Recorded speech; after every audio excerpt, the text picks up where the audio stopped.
Chapter 16. The plan for the ambush was simple. Will had selected a spot close to their temporary campsite, where the track ran in a relatively long, straight stretch. Gundar and 9 of his Scandians would be concealed in the trees to either side. They would be at the beginning of the straight section, so that once the Scotti had passed by them, the sea wolves would be able to surprise them from behind. Will and Horace would take a position at the far end, where they could draw the enemy's attention. The idea was that Will and Horace would step into sight and call upon the Scotti to halt. Then, while the Scotti's attention was diverted, the Scandians would quickly emerge from the trees behind the invaders, who would realize they were outnumbered and surrounded, and that resistance was futile. The 2 young men had yet to figure what they would do with the 9 captives when they were secured. Somehow, they would have to keep them prisoner, but Will decided to face that problem later. He knew from his own experience and from watching and listening to Holt that the mere appearance of a ranger was often enough to stop enemies in their tracks. In extreme cases, parties larger than this one had surrendered without a fight. Will didn't expect that to happen, but he thought that the sight of a ranger would at the very least cause the Scotti party to hesitate, and that moment of uncertainty would give the Scandians the opportunity to move in and disarm them. Will made it to the tree line well in advance of the Scotti. One of the Scandians was posted there, as he had instructed. The man leapt to his feet in alarm as the ranger suddenly seemed to materialize out of the twilight, right in front of him. He grabbed for the axe leaning against a tree beside him, but fortunately Will stopped him in time. "Relax," he said, throwing back the cowl on his cloak so that the sentry could see his face. "It's only me." "Gorlog's beer, Ranger," the Scandian said, shaking his head. "You startled the hell out of me." Gorlog was a lesser Scandian deity who had a long beard, curved horns, and fang-like teeth. On different occasions, Will had heard all of those features invoked by startled Scandians, but he didn't waste time discussing the issue now. "They're on their way," he said briefly. "Let's go." The Scandian looked back across the open ground towards the castle. Dimly, he could make out a small group of men moving towards them. He turned back to the ranger, but Will was already running down the track to the ambush site. Hastily, the Scandian followed in his tracks. Like Horace, he was intrigued by the way the cloaked figure seemed to shimmer in and out of sight as he moved. He blundered along the narrow track in pursuit of the elusive shape ahead of him. Horace was waiting at the turn in the track that marked the beginning of the straight stretch.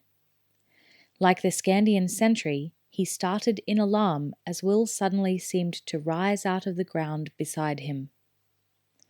"Don't do that," he said angrily. Then, as he saw Will's puzzled expression, he explained. "You know we don't hear you coming, and we can hardly see you. Make some sort of noise so we know you're there." "Sorry," Will said. "The Scotti are on their way." Horace nodded, his momentary annoyance forgotten. He turned towards the trees. "Gundar, did you hear that? They're coming!" There was a rustle of movement in the trees, and Will saw the shadowy figures of the Scandians moving into position. They had been relaxing in the cleared campsite. Now they moved closer to the track itself. Will nodded approvingly as he saw that, on Horace's instructions, they had taken off their distinctive horned helmets. Nothing would give the ambush away faster than the sight of massive ox horns nodding among the bushes, he thought. Gundar stepped out of the trees with 4 of his men. The other 5 found positions a few meters back from the track and settled down to wait. "All right, Horace," Gundar said. "We hear you. How long before they're here?" Horace glanced inquiringly at Will, who answered for him. "Maybe 10 minutes. Get into position, and once you're there, don't keep moving around." He searched for a way to emphasize the order, then said, "By Gorlog's fangs and beard, all right?" Gundar grinned at him. "Nice to see you're learning the language," he said. "Don't worry, we've ambushed people before." He gestured for the 4 men with him to move to the opposite side of the track, thus putting 5 men on either side. Before he plunged into the bushes, he called softly to the others. "Anyone makes a noise, I'll crack his skull, all right?" There was a muttered chorus of understanding, then the burly Scandians sank slowly out of sight behind bushes and trees. "Remember," Will said, "we want this man alive. He'll be the one in the lead. He has half his face painted in blue stripes." "How attractive," Horace murmured. Will glared at him. "And a large broadsword slung over his shoulder," he added. Horace made a small mew of mock concern. "Not so attractive," he said. Will decided it was best to ignore him. Gundar rose out of the bushes beside the track, rather like a whale surfacing. "So, we take this blue face alive," he said, "but you won't be broken-hearted if some of his men don't survive." "I prefer to avoid bloodshed," Will said. But he knew in a situation like this, things rarely went exactly to plan. "Do what you can," he said. "Wait till you hear me call on them to stop. Give it a moment or so until I've got their attention, then move in behind them. If we time it right, they should surrender without a fight." He said the last to reassure himself more than anything else. Gundar's expression left no doubt that he wasn't convinced. "That's as may be," he said skeptically, "but if they even look like fightin', my boys will start hittin', all right?" Will nodded. He couldn't ask for more than that. In a situation like this, he wouldn't expect the Scandians to take unnecessary risks just because he'd prefer to avoid bloodshed. "Fair enough," he told the skirl. "Now get back into cover before they're here." Gundar sank back into the undergrowth, and, once more, Will was reminded of a whale surfacing then submerging. But he didn't have time to ponder the matter. Horace plucked at his sleeve. "Let's go," he said briefly, and led the way to the far end of the track. Horace stepped off into the trees a few paces to get out of sight. Will simply remained by the side of the track. His cowl pulled up over his head and the cloak pulled around him. He held his bow in his left hand, with a pair of arrows ready in his right hand between his fingers. He glanced into the undergrowth and noticed that Horace had covered his white enamelled shield with a dull green cover. He nodded approvingly.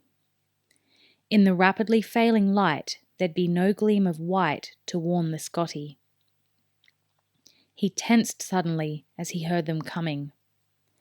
There was the dull shuffle of jogging feet on the thick, dry snow cover. Horace saw his involuntary movement. "Are they here?" he said softly. "Any moment. Keep quiet," Will warned him. He slipped the cowl back slightly so he could hear more clearly. Now he could just make out the soft, squeaking sound of boots against the dry snow. He stood stock still beside a large tree trunk, eyes intent on the dark aperture moving among the trees that marked the bend in the track 20 meters away. A figure appeared. Indistinct and blurred at first in the falling snow and dull light, it soon could be recognized as the Scotti general Macaddish. His men followed close behind him in 4 pairs. Will waited until they were all clear of the corner, then stepped out into the centre of the track, nocking an arrow and bringing the bow up at half draw. "King's Ranger!" he shouted, in case there were any doubts in their minds. "Stand where you are!" There was a moment of shocked surprise among the Scotti as the strange figure suddenly became visible in front of them. Macaddish heard the shouted command, but made no sense of it. The words "King's Ranger" meant nothing to him. Will might as well have shouted "King's Rissoles." The truth was, Will's excellent plan would have worked perfectly, if only the Scotti had understood their part in it all. Unfortunately, the Scotti, in their remote northern country, had been involved in very few dealings with rangers, and so had no preconceived ideas about them. They were certainly not overawed by the sudden appearance of one. Will saw that initial hesitation among the Scotti and relaxed a little, smiling to himself as he thanked the generations of past rangers who had built such a remarkable reputation. Then everything went wrong. Macaddish recovered from his moment of surprise.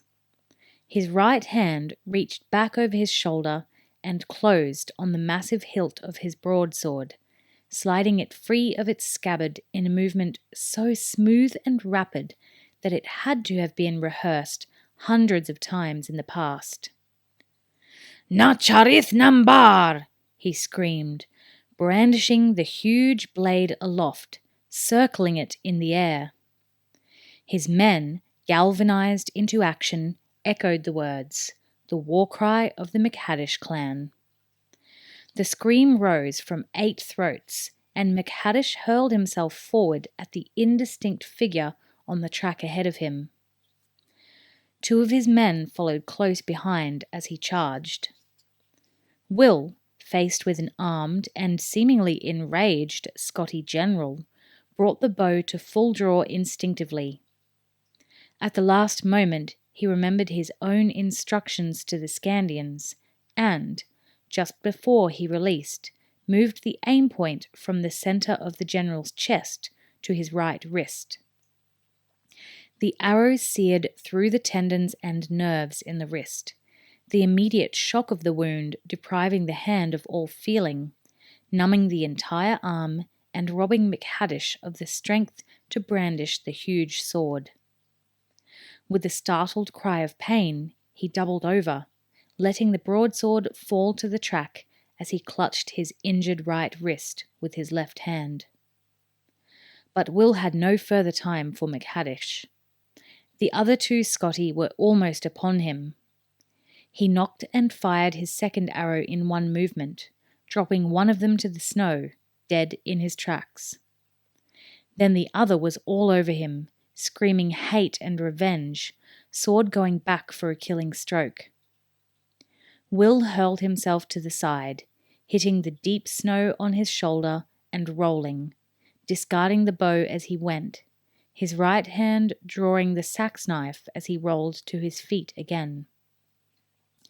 But the Scotti's blow had been intercepted by Horace's shield.